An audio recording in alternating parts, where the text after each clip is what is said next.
à la France. Gloire à toi, chère France. Oui, tu l'as, ta victoire. Oui, il est arrivé enfin le jour de gloire. Oui, il est arrivé splendide et immortel. Et la terre en sourit rayonne le ciel. C'est plus de 40 ans que ton cœur en silence méditait sa douleur, dans un vœu qui s'élance. Or, ton heure a sonné. Le barbare Teuton provoqua par son feu ta résurrection. C'est dans son bois sacré que Némésis farouche décréta: abat tout ce qui est faux et louche. De nouveau, au tocsin triomphal, éclata l'astre d'Ulm, d'Austerlitz, de Wagram, de Iéna.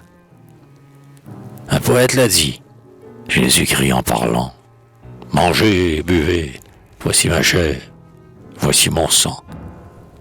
Peut-être a-t-il pensé à la Pologne et la Gaule, pays de blé qui nourrit, pays de vin qui console. La chair, c'est la patrie, le sang, la liberté. Elle revit encore cette fraternité qui jadis unissait la Pologne et la France. Nos blessures, c'est la victoire qui les pense.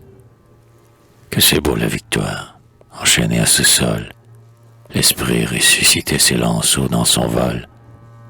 Que c'est beau la victoire, où l'esprit en détresse, au tambour solennel, pour vivre se redresse. Et la foi qu'il avait en soi-même jadis, il la retrouve. Il est vivifié, rajeuni.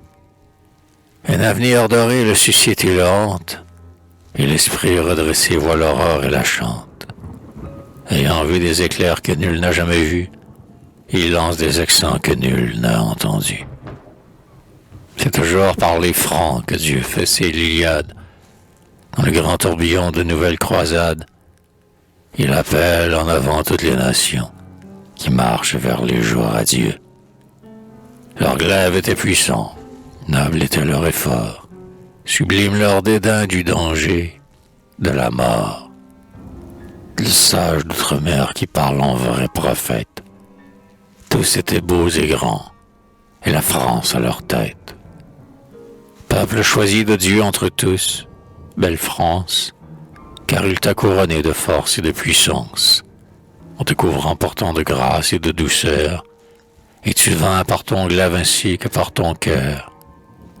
Salut, que l'avenir soit pour toi de clarté, car de ton sang naîtra la suprême cité.